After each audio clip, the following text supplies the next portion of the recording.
Hi hello everyone welcome to Tom Manoj videos. நம்ம இன்றைக்கி என்ன பார்க்க போனால் சோலோ லெவலிங் 2ல் 10th எபிசோடில் என்ன நினச்சின்னா இப்போ ஏற்கனவே நான் சொல்லியிருந்தேன் 4-4 பேட்டில் இருக்குது. அதை வந்து சவுத் கொரியாவுக்கும் ஜப்பானீஸுக்கும் பேட் இருக்குது. நம்ம தான் சவுத் கொரியா ஜப்பானீஸ் ஹண்ட் இருக்கும், சவுத் கொரியா எஸ்ராங் ஹண்ட் இருக்கும், ஜப்பானீஸ் எஸ்ராங் ஹண்ட் இருக்கும், நமக்கு பேட்டில் இருக்குது அப்படின்னு போன எபிசோட முடித்தாங்க. இந்த எபிசோடில் அந்த பேட்டில் ஸ்டார்ட்டு சும்மா தரமாக இருக்குது. இவன் தான் சிங்கமாக மாறுற ஒரே ஆள். சும்மா அப்படியே கையெல்லாம் வெள்ளையாக மாறுது. கண்டிப்பாக அந்த பேட்டிலில் லயனாக மாறிடுவான். சும்மா தரமான சண்டை இருக்குது. ஆனால் நம்ம டீம் சவுத் கொரியா வந்து எல்லாம் தோற்றுருவானுங்க. சிங்கமும் நம்ம சாவும் மட்டும்தான் இருப்பாங்க. சிங்கமும் சாவுக்கும் இவன் வந்து அண்டர் மோடுக்கு போயிடுவான். எதிரில் இருக்கிறவன் அதாவது ஜப்பானீஸ் ஆளில் ஒருத்தவன் வந்து அண்டர் மோடுக்கு போனோடனே நம்ம சங்கோட என்ட்ரி அப்போ தான் சும்மா தரமான தெரிக்க விட்ற என்ட்ரி. அட்டாக் அடித்து 2 அடியில் அவனை கவுத்து போட்டுருவான். கவுத்து போட்டு கை திருப்பி வச்சுட்டு அப்போ மேலே இருக்கிற கோஜோ, அவன் பேர் கோஜோ, சாரிப்பா கோஜோ இல்லை கோட்டோ, அவன் பேர் கோட்டோ. அவன் வந்து எக்ஸ்ரேங்க் ஹண்டர்லேயே கொஞ்சம் பவரான ஒரு ஹண்ட்ரு. அவன் இறங்குவான். அடுத்தது நம்ம சங்கு இறங்கினதை பார்த்து அவன் கூட மோதணும்னு ஆசைப்பட்டு அவனை என் கூட மோத சொல்ல அப்படி சொல்லி இறங்குவானுங்க. 2 பேருக்கும் ஓகேன்ட்டு சங்குக்கும் அவனுக்கும் ஃபைட்டு. சரி என்னது மேஜ் லெவலில் ஹண்ட்ரு தானே, எட்டேருந்து மட்டும்தான் அட்டாக் பண்ணுவான் அப்படின்னு நினச்சி அவன் இறங்குவான். ஆனால் நமக்கு தான் தெரியும் நம்ம சங்கை பற்றி, சங்கு எடுத்துருவான்ட்டு. அப்படியாப்பட்ட ஒரு வில்லன், கெத்து, ஹீரோ, மாசு அப்படி கூட சொல்லலாம். சரி புகழ்ந்தது போதும் அப்படியே பார்ப்போம். பேசினே இருக்கும்போதே சங்கு வந்து குத்தம் வந்துடுவான். என்னடா சங்கு சிரிப்பான், என்ன பேசினே இருக்கும்போது என்னடா சண்டைக்கு வர, வாடா அப்படின்ட்டு வேறு லெவல் ஃபைட்டு. சும்மா நம்ம டீம்மேட்டும் உட்காந்து அடிச்சமாக வைப்பாங்க. ஆனால் நம்ம சாக்கு தெரியும் சங்கு வந்து சும்மா டெஸ்ட் பண்ணுறான். அவன் பவர் எவ்வளோ, ஆப்பனண்ட்டோட பவர் எவ்வளோன்னு டெஸ்ட் பண்ணுறான். சார்ஜ் பண்ணல அப்படின்னு ஃபுல் பவர் யூஸ் பண்ண ஆரம்பிச்சிடுவார் தலைவன். அப்பயும் சங்கு அசால்ட்டாக நான் வந்து நினைப்பான். கடைசியாக அந்த ஃபுல் பவரை யூஸ் பண்ணி அடிக்கும்போது தலைவன் அசால்ட்டாக கையை பிடிச்சிட்டு நிறுத்திடுவான். பார்த்தோன்னே எதிரில் இருக்கிறவங்க மிரண்டுருவான். ஆனால் காமிக் படி பார்த்தா அடுத்த 2 பேரும் ஃபுல் பவர் யூஸ் பண்ணி சண்டைக்கு நிற்பாங்க 2 பேருமே. அப்போ வந்து சங்கு போய் அட்டாக் பண்ணும்போது அந்த எதிரில் இருக்கிறான்ல கோட்டோ, அவன் அப்படியே மிரண்டுருவான். நைட்டு ஃபுல்லாக கனவுல வந்து அவனை டார்ச்சர் பண்ணும். அந்த மாதிரி போகும் காமிக்க. ஆனால் இதில் வந்து அந்த மாதிரி காமிக்கல. ஜஸ்ட்டு 2 பேரும் ஃபைட் பண்ணும்போதே தடுத்துருவாங்க, அவ்வளோதான். சரி ஒன்று சங்கு பார்க்குறான், ஓகே எல்லாேருக்கும் நான் வேறு லெவலில் எஸ்லாங்க்லேயே நல்லா பவர்ஃபுல்லான நல்லா இருக்கிறாங்க அப்படின்ட்டு சங்கு நான் வந்து ஜிஜோ ஐஸ்லேண்ட் ரைடுக்கு வரல அப்படின்ட்டு தலைவன் ஒதுங்கிடுறான். ஒதுங்கினதுக்கப்புறம் ஏன்னா அவங்க வீட்டில் இப்போ தான் அவங்க அம்மா வந்து ஃபஸ்ட்டு முழிச்சிக்கிறாங்க. 4 வருஷம் கழிச்சு கண்ணு முழிச்சிக்கிறாங்க.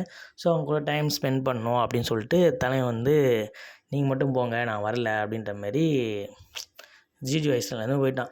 அடுத்தது என்னன்னா ஃபேமிலி கூட டைமும் ஸ்பெண்ட் பண்ணுறான். அடுத்தது தலைவன் வில்லனோட என்ட்ரி. ராணி மூவி வந்து இருக்கிறதுலே என்னோடய பவர்ஃபுல்லான சைல்டே நீ தான் அப்படின்ட்டு தலைவன் அப்போ தான் வில்லனோட என்ட்ரி. முதல்ல நார்மல் ஆண்ட்டாக தான் வெளியே வரான், எறும்பாக தான். அப்புறம் என்னன்னா ஸ்கல்டோன் மாதிரி அப்படியே இரும்பு மாதிரி ஆகிறான். அவன்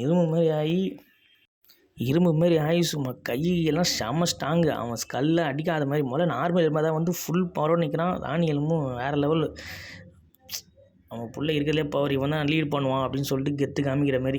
அடுத்தது என்னன்னா நம்ம இந்த ஹீரோயின், அழகான ஹீரோயின். அதாவது வந்து சங்குக்கிட்ட எந்த பவரும் இல்லாத போது அதுதான் பாசமாக சங்கை பார்த்துக்கிற ஹீரோயின்.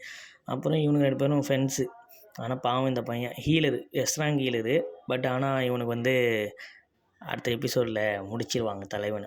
அவன் வந்து சண்டையே போடக்கூடாது, நம்ம நார்மலாக லைஃப்பில் ரன் பண்ணலாம் அப்படின்னு தான் நினைப்பான். ஆனால் அந்த மாதிரி நடக்காது. பாவம் அவன் இறப்பு தான் அந்த எபிசோட்லேயே எனக்கு ஒரே கவலை கொடுத்துச்சு. என்ன ஐயோ அடுத்த சீனை சொல்லிட்டேன். சரி ஓகே நம்ம அடுத்தது பார்ப்போம்.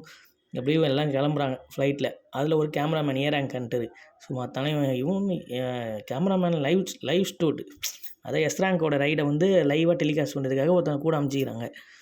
அது அப்புறம் வந்து எல்லாம் வந்து ஃபார்மேஷனில் இறங்குறானுங்க. சங்கு வந்து வரல. சங்கு வந்து வரத்துக்கு லேட்டு. நம்ம ஃபயர்மேன் எஸ்ராங் கண்ட்ரு சும்மா ஃபயரை விட்டு தெறிக்க விட்றாரு. அதெல்லாம் மாசு தான், வேறு லெவல் தான். அப்புறம் நம்ம சவுத் கொரியா ஹண்டர்ஸ் எல்லாம் எஸ்ராங் ஹண்டர்லாம் நின்றுன்னு சும்மா அடுத்தது ஃபைட்டில் உள்ளே இறங்குறாங்க. இவங்களாம் வந்து ஜப்பானீஸ் ஹண்டர். நல்லா ஜாலியாக ஃபைட் பண்ணி வெளியே ஜாலியாக நின்றுக்கிறது. தலைவனுங்க உள்ளே போய் அட்டாக் பண்ணுறது. இதான் வந்து ஸ்கெட்சி. ஆனால் என்னன்னா அந்த பிறந்துச்சுல்ல அந்த ஆண்ட் கிங்கு பீரு வந்து வெளியே போயிருக்குது. அதனால் நம்ம Japanese hunter South Korea hunter தப்பிச்சிட்டாங்க. ஜப்பானீஸ் ஹண்டர் காலியாக போகிறானுங்க. இப்போ அதான் சீனே. இப்போ தலைவனுக்கு வந்து ராணியை தேடி இவனுங்க உள்ளே தேடினுக்கிறானுங்க.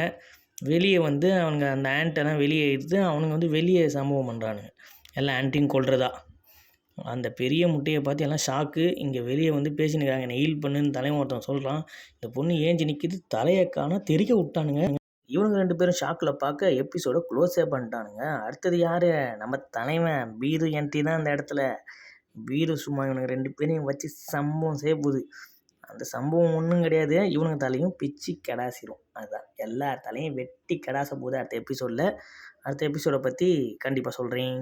அடுத்த எபிசோட ஹைக்கை நம்ம சேனலில் போடுவேன். அதனால் எல்லோரும் சப்போர்ட் பண்ணுங்கள். கண்டிப்பாக அடுத்த எபிசோடு வரத்துக்குள்ளே அடுத்த எபிசோட ஹைக்கை நான் போட்டுடுறேன்.